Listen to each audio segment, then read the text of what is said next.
Ako ihatag sa imo ha, pampalit og gatas nimo ha. Ayo makagatas gani ha. So nakoy gamay ihatag sa imo ha para naa kay konsumo sa gatas ha.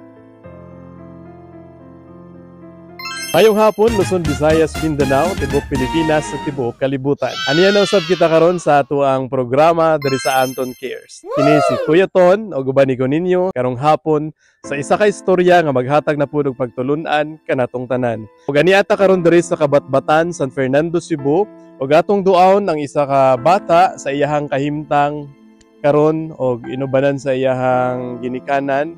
Atong tan-awon og kumustahon kung kumusta ang iyahang kahimtang diri.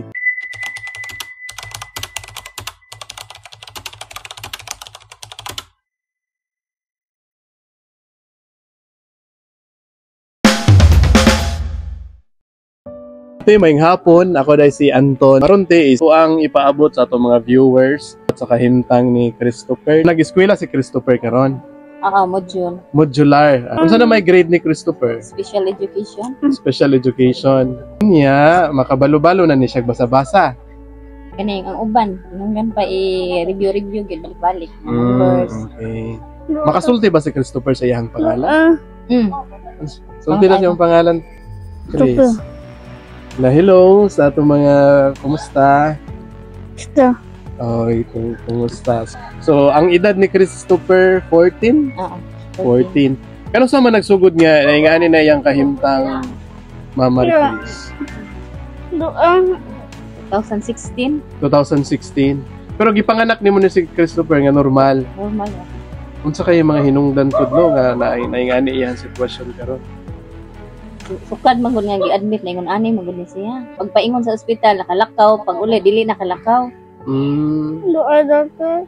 So 2016 to 17, 18, 19, 20, 21, 22. Halos mag 8 years na ang ingani yang kahimtang. So kinsa man po'y magatiman sa iya ha, magpakaon, Ako ay magligo. katungod gari na siya ni mama, si mama. Karon kay wala naman si mama, ako na nagatiman. So sa una ang nagatiman ani imuhang mama. Kailangan gud siya hungitan sa iyahang pagpakaon, ana, Okay, pagligo, tanan. Pero so far iyang pagkatulog normal ra ba? Wala ba siya, di ba siya magmata-mata o unsa ba? Wala normal ra. Normal ra iyang Pero pagkatulog. mata siya kanang dion. Ang iyang pagkaon, wala ra pud siya pili sa kaon. Wala ra. Pero mostly di siya makauggar ni. Adi siya makaog garni. Anara iya kuan, buwad, sabaw, utan, bisaya. Unsa man imong gusto, Chris? Dapat.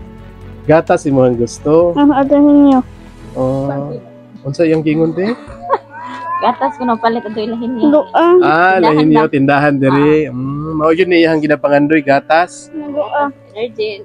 Ana. Unsa na kutob sa iyang ganahan? Iya ikaw. Mo na iyang ganahan gatas.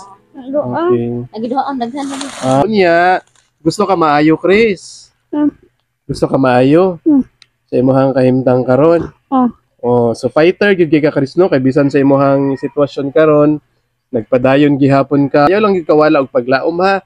Kay naa may Ginoo nagtan-aw sa atuan niya. Nga atong Ginoo, nakabalo gyud na siya kung unsay sunod sa atong kasing-kasing. So mag-ampo lang ka ha. Maduol ka kay Papa Jesus. Nagapray ka kay Papa Jesus. Magpray lang jud ka na gamito ng atong channel sa Anton Cares kung na may gusto mo tabang sa kahimtang karon ni Christopher na matabangan nato siya sa iyahang sitwasyon niya. Medyo ano po iyahang pamilya, so natay Ma'am Marie Chris basig na kay gusto isulti sa atong mga viewers. Na ako day si Marie Chris Abapo, inahan ni Christopher Abapo. Ang akong hinaot unta nga nagyud untay mo ma-check up gid siya sa espesyalista nga doktor nga para gid sa iya kung unsa gyud iyang dapat check upon sa iyang lawas. Nga hinaot unta nga may puruhan pa in taon nga makalakaw pa kong anak. Nga nagpasalamat sa guni mo Sir Ton nga naa ka diri bisag unsa kalayo wala jud ay mo gipili nga gitabangan.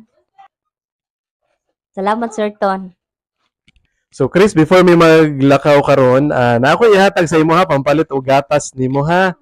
Sige, so ginangayo man ka gatas gani ha. So na ako'y gamay ihatag sa imo ha para naa kay konsumo sa gatas ha.